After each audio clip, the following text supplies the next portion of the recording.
ചിത്രത്തിൻ്റെ തുടക്കത്തിൽ 1944 ഫിൻലൻഡിനെയാണ് കാണിക്കുന്നത്.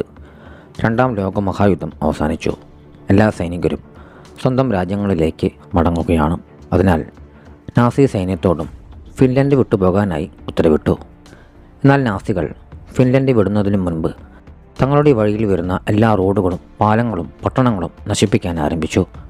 അതേസമയം ഫിൻലൻഡിലെ കാടുകളിൽ കോർപ്പി എന്ന ഫിനിഷ് കമാൻഡോ താമസിക്കുന്നുണ്ടായിരുന്നു. അയാൾ തൻ്റെ ജോലി ഉപേക്ഷിച്ച് സമാധാനപരമായ ജീവിതം നയിക്കാൻ ആഗ്രഹിക്കുന്നവനായിരുന്നു. യുദ്ധം അവസാനിച്ചതോടെ കോർപ്പി തൻ്റെ വിശ്വസ്തനായ നായയോടും ഒരു കുതിരയോടുമൊപ്പം കാട്ടിൽ താമസിക്കാൻ തുടങ്ങിയിരുന്നു.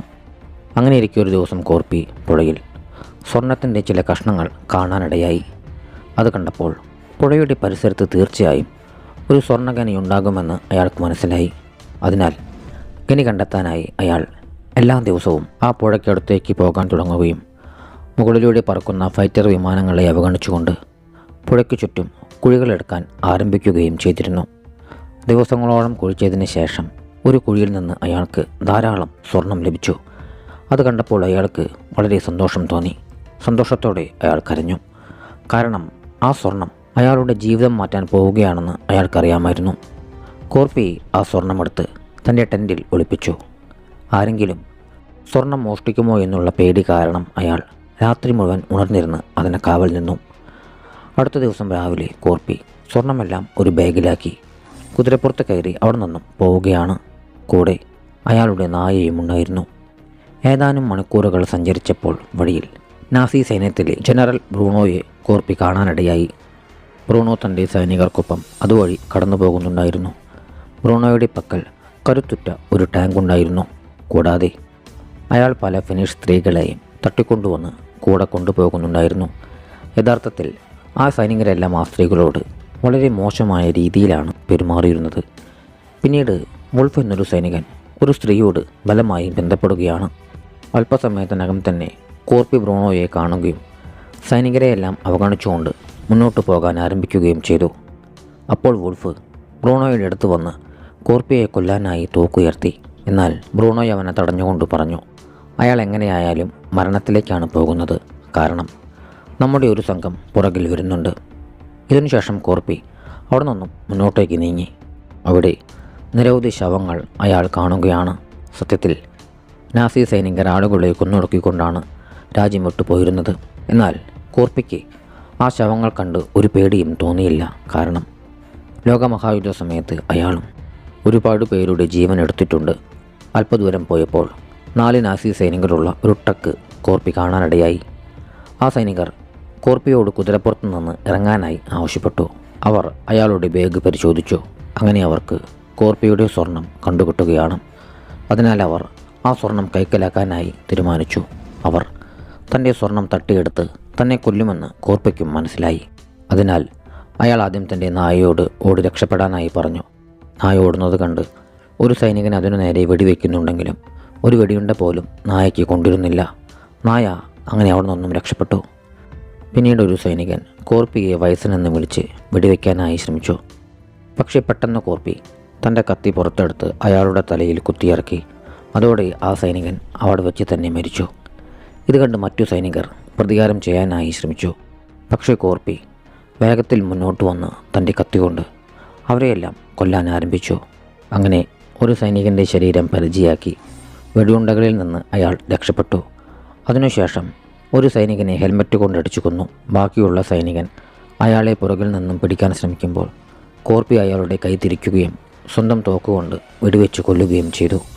വെടിയൊച്ച കേട്ട ബ്രൂണോയും സൈനികരും പരിശോധിക്കാനായി തിരികെ വന്നു. എന്നാൽ അപ്പോഴേക്കും കോർപ്പി അവിടെ നിന്നും പോയി കഴിഞ്ഞിരുന്നു. തൻ്റെ 4 സൈനികർ കൊല്ലപ്പെട്ടത് ബ്രൂണോ കാണാനിടയായി. അപ്പോൾ ഒരു സൈനികൻ്റെ പക്കൽ നിന്ന് സ്വർണത്തിൻ്റെ ഒരു കഷ്ണം അയാൾക്ക് ലഭിച്ചു. ആ സൈനികൻ അത് കീശയിൽ ഒളിപ്പിച്ചതായിരുന്നു. ഇത് കണ്ട് ബ്രൂണോയ്ക്ക് ഒരു കാര്യം മനസ്സിലായി. തൻ്റെ ആൾക്കാരെ കൊന്നത് ആ പോയ വയസ്സനാണെന്നും അയാളുടെ പക്കൽ ഒരുപാട് സ്വർണമുണ്ടെന്നും. അതിനാൽ ബ്രൂണോ കോർപ്പിയെ പിന്തുടരാൻ തീരുമാനിച്ചു. കുറച്ചു സമയത്തിനു ശേഷം അവർ വഴിയിൽ വെച്ച് കോർപ്പിയെ കണ്ടു. ബ്രൂണോ ടാങ്കിൽ നിന്ന് കോർപ്പിക്ക് നേരെ വെടിയുതിർക്കാൻ ആരംഭിച്ചു. എന്നാൽ കോർപ്പി കുതിരയുടെ വേഗത കൂട്ടി അവരെ കബളിപ്പിച്ച് രക്ഷപ്പെടുകയാണ്. അതിനുശേഷം കോർപ്പി ഒരു മൈൻ ഫീൽഡിലേക്ക് കടക്കാനിടയായി. അവിടെ നാസി സൈനികർ കുറേ കുഴിബോംബുകൾ വിന്യസിച്ചിട്ടുണ്ടായിരുന്നു. ഈ ഒരു സമയത്ത് ബ്രൂണോയും അവിടേക്കെത്തി. പക്ഷേ അയാൾ തൻ്റെ ആൾക്കാരോട് വെടിവെക്കരുതെന്ന് പറഞ്ഞു. ഈ വയസ്സൻ ഇപ്പോൾ പൊട്ടിത്തെറിക്കുമെന്ന് അയാൾ ചിരിച്ചുകൊണ്ട് പറഞ്ഞു. അപ്പോൾ കോർപ്പയുടെ കുതിര ഒരു മൈനിൽ ചവിട്ടുകയും അവിടെ സ്ഫോടനം നടക്കുകയും ചെയ്തു. കോർപ്പയ്ക്ക് പരിക്കേറ്റു. പക്ഷേ ആ സ്ഫോടനത്തിൽ കോർപ്പയുടെ കുതിര ചത്തുപോയിരുന്നു. അല്പസമയത്തിനകം തന്നെ അവിടേക്കെത്തിയ ബ്രൂണോ കാണുന്നത് കോർപ്പി തൻ്റെ സ്വർണമെല്ലാം എടുത്ത് ബാഗിൽ വെക്കുന്നതാണ്. ബ്രൂണോ അവിടെ തന്നെ നിന്ന് കോർപ്പിയെ നിരീക്ഷിച്ചു. സത്യത്തിൽ സ്വർണമെടുക്കാൻ അയാൾക്ക് മൈൻഫീൽഡിലേക്ക് പോകാൻ ധൈര്യമുണ്ടായിരുന്നില്ല. അതിനാൽ കോർപ്പി സ്വർണമെല്ലാം പറക്കിയെടുക്കുന്നതുവരെ അയാൾ കാത്തുനിന്നു. കോർപ്പി സ്വർണമെല്ലാം എടുത്തു കഴിഞ്ഞതും ബ്രൂണോ തൻ്റെ സൈനികരോട് വെടിവെക്കാനായി ഉത്തരവിട്ടു. എന്നാൽ കോർപ്പി ഇത് മുൻകൂട്ടി മനസ്സിലാക്കിയിരുന്നു. അയാൾ സ്വർണത്തോടൊപ്പം ഒരു കല്ലുകൂടി എടുത്ത് ഒരു മൈനിലേക്ക് എറിഞ്ഞു. അതോടെ അവിടെ വലിയ സ്ഫോടനം നടന്നു. പുക ഉയർന്നതോടെ കോർപ്പി ആ പുകയുടെ മറവിൽ ഒളിച്ചു. നാസി സൈനികർ പുകയ്ക്കുള്ളിലേക്ക് വെടിവെക്കുന്നുണ്ടെങ്കിലും കോർപ്പി ഒരു കവചം ഉപയോഗിച്ച് രക്ഷപ്പെട്ടു. അല്പനേരത്തിന് ശേഷം ബ്രൂണോ ഒരു സൈനികനെ കോർപ്പിയെ പരിശോധിക്കാനായി അയച്ചു.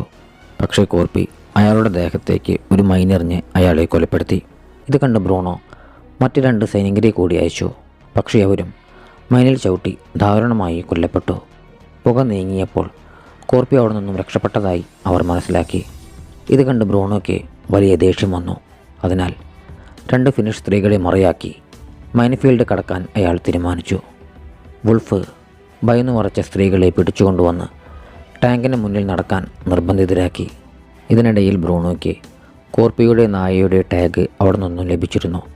കുറച്ച് സമയത്തിനു ശേഷം അവർ മൈൻഫീൽഡ് കടക്കാനായി തുടങ്ങുകയാണ്.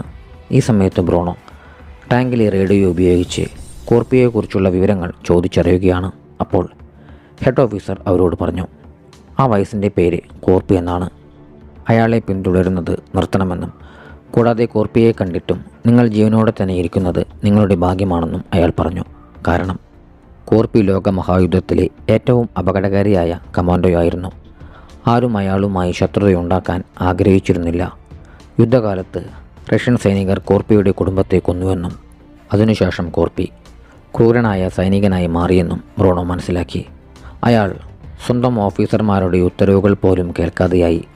അതോടെ ഓഫീസർമാർ അയാളെ നിയന്ത്രിക്കുന്നത് നിർത്തി. റഷ്യൻ സൈനികരെ വേട്ടയാടാൻ അയാളെ കാട്ടിലേക്ക് അയച്ചു. അന്നു മുതൽ ഇന്ന് വരെ അയാൾ 300-ലധികം റഷ്യൻ സൈനികരെ ഒറ്റയ്ക്ക് കൊലപ്പെടുത്തിയിട്ടുണ്ട്. എല്ലാവരും കരുതുന്നത് കോർപ്പി മരണമില്ലാത്തവനാണെന്നാണ്. അതിനാൽ അയാളെ പിന്തുടരരുതെന്ന് ഹെഡ് അവരോട് പറഞ്ഞു. പക്ഷേ ബ്രൂണോയ്ക്ക് ഒട്ടും തന്നെ പേടി തോന്നിയില്ല. അയാൾ തിരച്ചിൽ തുടർന്നു. സത്യത്തിൽ യുദ്ധം തോറ്റതിനാൽ നാസി സൈനികർക്ക് ശിക്ഷ ലഭിക്കുമായിരുന്നു. ആ സ്വർണം ഉപയോഗിച്ച് തൻ്റെ ശിക്ഷയിൽ നിന്നും രക്ഷപ്പെടാൻ ബ്രൂണോ ആഗ്രഹിച്ചു. ഇതിനിടയിൽ കോർപ്പി വഴിയിൽ കത്തിയൊരു ട്രക്ക് കാണാനിടയായി. അയാൾ ട്രക്കിന് പിന്നിൽ ഒളിച്ചിരുന്നു. തൻ്റെ മുറിവുകൾ ചികിത്സിക്കാനായി കത്തി ഉപയോഗിച്ച് വെടിയുണ്ടകൾ പുറത്തെടുക്കുകയും മുറിവുകൾ പരിചരിക്കുകയും ചെയ്തു. അപ്പോൾ കോർപ്പിയുടെ നായയും അവിടേക്കെത്തിയിരുന്നു. പക്ഷേ തന്നിൽ നിന്ന് ദൂരെ പോകാൻ കോർപ്പി പറഞ്ഞിരുന്നതുകൊണ്ട് നായ അടുത്തു ചെല്ലാതെ ദൂരെ നിന്ന് നോക്കി നിൽക്കുകയാണ്. തളർന്നുപോയ കോർപ്പി ഉറക്കത്തിലേക്ക് വഴുതി വീണു. എന്നാൽ ഏതാനും മണിക്കൂറുകൾക്ക് ശേഷം നാസി സൈനികർ അവിടേക്കെത്തി. അവരുടെ ശബ്ദം കേട്ട് അയാൾ ഉണർന്നു. സൈനികർ തന്നെ തിരയാൻ പട്ടികളെ ഉപയോഗിക്കുന്നത് കണ്ട് കോർപ്പി ഉടൻ തന്നെ ട്രക്കിന് താഴെയായി ഒളിച്ചു. അവസരം നോക്കിയ അയാൾ നാസി സൈന്യത്തിൻ്റെ ട്രക്കിന് താഴെ പറ്റിപ്പിടിച്ചിരുന്നു. ട്രക്കിൻ്റെ ഫ്യൂവൽ ടാങ്ക് മുറിച്ച് അയാൾ തൻ്റെ മേലേക്ക് ഇന്ധനമൊഴിച്ചു. നാസി പട്ടികൾക്ക് തൻ്റെ ഗന്ധം കിട്ടാതിരിക്കാനായിരുന്നു ഇപ്രകാരം ചെയ്തിരുന്നത്. നാസികൾ തങ്ങളുടെ പുതിയ പ്ലാൻ ആസൂത്രണം ചെയ്യാനായി വാഹനം അവിടെ നിർത്തി. കോർപ്പി അവിടെ നിന്നും രക്ഷപ്പെടാൻ ശ്രമിക്കുമ്പോൾ ഒരു പട്ടി അയാളെ കാണുകയും കുരയ്ക്കുകയും ചെയ്തു. സൈനികർ അയാൾക്ക് നേരെ വെടിവെച്ചു. ഒരു വെടിയുണ്ട കോർപ്പിയുടെ കാലിൽ കൊണ്ടിരുന്നു. എങ്കിലും അയാൾ അവിടെ നിന്നും ഓടി രക്ഷപ്പെട്ടു. ബ്രൂണോ തൻ്റെ പട്ടികളെ അയാൾക്ക് പിന്നാലെ വിട്ടു. പട്ടികളെ പേടിപ്പിക്കാൻ കോർപ്പി സ്വയം തീ കൊളുത്തുകയും അടുത്തുള്ള തടാകത്തിലേക്ക് ചാടുകയും ചെയ്തു. സൈനികർ തടാകത്തിലേക്ക് വെടിവെക്കാൻ തുടങ്ങി. പക്ഷേ ബ്രൂണോ അവരെ തടഞ്ഞു. അയാൾ പുറത്തു വരുന്നതിനായി അവർ കാത്തിരുന്നു. കോർപ്പി വെള്ളത്തിന് പുറത്തേക്ക് വന്നപ്പോൾ സൈനികർ വെടിവെച്ചു. അയാൾ വീണ്ടും വെള്ളത്തിനടിയിലേക്ക് പോയി. അപ്പോൾ വെള്ളത്തിൽ രക്തം പടരുന്നത് കണ്ട അവർ കോർപ്പി മരിച്ചുവെന്ന് കരുതി. പിന്നീട് സ്വർണം കൈക്കലാക്കാനായി 3 സൈനികർ ബോട്ടിൽ തടാകത്തിൻ്റെ നടുവിലേക്ക് പോയി. അതിൽ ഒരു സൈനികൻ വെള്ളത്തിലേക്ക് ചാടുമ്പോൾ കോർപ്പി അയാളെ പിടിച്ച് കത്തി ഉപയോഗിച്ച് കുത്തിക്കൊന്നു. ഇത് കണ്ട് ബ്രൂണോ രണ്ടാമത്തെ സൈനികനെയും അയച്ചു. പക്ഷേ അയാളും കൊല്ലപ്പെട്ടു. മൂന്നാമത്തെ സൈനികൻ ഭയന്ന് ബോട്ടുമായി ദൂരേക്ക് പോകാനായി ശ്രമിച്ചപ്പോൾ വുൾഫ് അയാളെ വെടിവെച്ചു കൊന്നു. അപ്പോൾ കോർപ്പി വെള്ളത്തിൽ നിന്ന് പുറത്തേക്ക് വന്ന് മൂന്നാമത്തെ സൈനികൻ്റെ ശവത്തെ പരിചയാക്കി വെടിയുണ്ടകളിൽ നിന്നും രക്ഷപ്പെട്ട് ഓടി മാറുകയാണ്. കോർപ്പിയുടെ നായ കരയിൽ നിന്ന് കുരയ്ക്കുന്നത് ബ്രൂണോ കണ്ടു. ഉടൻ തന്നെ ബ്രൂണോ തൻ്റെ അടുത്ത പ്ലാൻ തയ്യാറാക്കി. കുറച്ച് മണിക്കൂറുകൾക്ക് ശേഷം കോർപ്പി ഒരു നഗരത്തിലേക്കെത്തി. പക്ഷേ നാസികൾ ആ നഗരം പൂർണ്ണമായും നശിപ്പിച്ചിരുന്നു. ക്ഷീണിതനായ കോർപ്പി ഒരു ഗ്യാസ് സ്റ്റേഷനുള്ളിൽ വിശ്രമിക്കാനായി തീരുമാനിച്ചു. വേദന സഹിച്ചുകൊണ്ട് അയാൾ ഉറങ്ങാനായി ശ്രമിച്ചു. ഇതേ സമയം തൻ്റെ കുടുംബത്തെ നഷ്ടപ്പെട്ട ആ പഴയ ദിവസങ്ങൾ അയാൾ ഓർക്കുകയാണ്. ഒടുവിൽ ഉറങ്ങിയെങ്കിലും തൻ്റെ നായയുടെ കുര കേട്ട് അയാൾ ഉണർന്നു. നായയെ കണ്ടപ്പോൾ അതിൻ്റെ ശരീരത്തിലൊരു ഡൈനാമൈറ്റ് കെട്ടിവെച്ചിരിക്കുന്നത് അയാൾ കണ്ടു. ഉടൻ തന്നെ അയാൾ അത് എറിഞ്ഞു കളഞ്ഞെങ്കിലും അത് പൊട്ടിത്തെറിക്കുകയും കോർപ്പി തെറിച്ചു വീഴുകയുമാണ്. പിന്നീട് കോർപ്പിക്ക് ബോധം വരുമ്പോൾ തന്നെ ബന്ദിയാക്കിയ ബ്രൂണോയെ അയാൾ കാണുകയാണ്. ബ്രൂണോ സ്വർണം തട്ടിയെടുക്കുകയും കോർപ്പിയുടെ പോക്കറ്റിൽ ഒരു ചെറിയ കഷ്ണം മാത്രം വെച്ച് അയാളെ തൂക്കിക്കൊല്ലാൻ ശ്രമിക്കുകയുമാണ്. എന്നാൽ കോർപ്പി മരിച്ചില്ല. കാരണം തൂങ്ങിക്കിടക്കുമ്പോൾ ഒരു ആണിയിൽ കാലൂന്നി അയാൾ പിടിച്ചു നിന്നു. കഠിനമായ വേദന സഹിച്ചുകൊണ്ട് അയാൾ രക്ഷപ്പെട്ടു. പിറ്റേന്ന് രാവിലെ ഒരു വിമാനം അവിടെ ലാൻഡ് ചെയ്യുകയാണ്.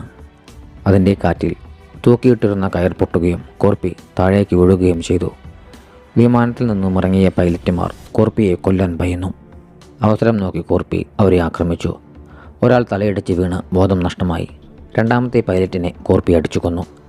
തൻ്റെ സ്വർണം ഇനി തിരിച്ചു കിട്ടില്ലെന്ന് അയാൾക്ക് തോന്നി. പക്ഷേ ബോധം പോയിരുന്ന പൈലറ്റ് അനങ്ങുന്നത് കണ്ടപ്പോൾ കോർപ്പിയുടെ മനസ്സിൽ ഒരു ബുദ്ധി ഉദിച്ചു. ആ വിമാനം ഉപയോഗിച്ച് ബ്രൂണോയുടെ അടുത്തേക്ക് പോകാൻ അയാൾ തീരുമാനിച്ചു. ശേഷം കോർപ്പി തൻ്റെ മുറിവുകൾ കമ്പി ഉപയോഗിച്ച് തുന്നിക്കെട്ടി. അയാൾ പൈലറ്റിനെ ഭീഷണിപ്പെടുത്തിക്കൊണ്ട് വിമാനം പറപ്പിച്ചു. പിന്നീട് നാസികൾ വഴിയിൽ തകർന്ന് കിടന്നിരുന്ന ഒരു വിമാനം കാണുകയാണ്. വുൾഫ് അതിനുള്ളിൽ പൈലറ്റ് മരിച്ചു കിടക്കുന്നത് കണ്ടു. അയാളുടെ കഴുത്തിൽ കോർപ്പിയെ തൂക്കിലിട്ട അതേ കയറുണ്ടായിരുന്നു. കോർപ്പി ജീവനങ്ങളെ കൊല്ലാൻ വരുമെന്നും അവർ തിരിച്ചറിഞ്ഞു. ട്രക്കിലുണ്ടായിരുന്ന 2 സൈനികർ കോർപ്പിയെക്കുറിച്ച് സംസാരിക്കുമ്പോൾ ഐനോ എന്ന സ്ത്രീ അവരെ പരിഹസിക്കുകയാണ്. കോർപ്പിക്ക് സിസു എന്നാണ് പേരെന്നും അയാൾ ഒരിക്കലും തോൽക്കില്ലെന്നും അവൾ പറഞ്ഞു. പെട്ടെന്ന് കോർപ്പി ട്രക്കിന് മുകളിൽ പ്രത്യക്ഷപ്പെടുകയും സൈനികരെ ഓരോരുത്തരെയായി വകവരുത്തുകയും ചെയ്തു. അയാൾ സ്ത്രീകൾക്ക് ആയുധങ്ങൾ നൽകി. ഐനോ ട്രക്ക് ഓടിക്കുകയും കോർപ്പി ടാങ്കിന് മുകളിൽ കയറി പോരാടുകയും ചെയ്തു. സ്ത്രീകൾ മറ്റു സൈനികരെ വെടിവെച്ചു കൊന്നു. ബ്രൂണോ ടാങ്ക് പെട്ടെന്ന് നിർത്തിയപ്പോൾ കോർപ്പി താഴെ വീണു. വുൾഫ് അയാളെ കൊല്ലാൻ വരുന്നുണ്ടെങ്കിലും കോർപ്പി അയാളെ ക്രൂരമായി മർദ്ദിച്ചു. ഇതിനിടയിൽ ബ്രൂണോ മുൻകൂട്ടി പ്ലാൻ ചെയ്തിരുന്നത് പോലെ ഒരു പൈലറ്റിനെ കണ്ട് അയാളുടെ വിമാനത്തിൽ രക്ഷപ്പെടാനായി ശ്രമിക്കുകയാണ്. വിമാനം പറന്നു വീഴാൻ തുടങ്ങുമ്പോൾ സൈനികരുടെ പക്കൽ നിന്നും തട്ടിയെടുത്തിരുന്ന വണ്ടിയിൽ കോർപ്പി അവിടേക്കെത്തി. അയാൾ വിമാനത്തിനു നേരെ വെടിയുതിർക്കുകയും പൈലറ്റിനെ വെടിയേൽക്കുകയും ചെയ്തു. പിന്നീട് കോർപ്പി വിമാനത്തിൻ്റെ ഇടയിൽ തൂങ്ങിക്കയറി. വിമാനത്തിനുള്ളിൽ കടന്ന കോർപ്പി ബ്രൂണോയുമായി കടുത്ത പോരാട്ടത്തിലേർപ്പെട്ടു.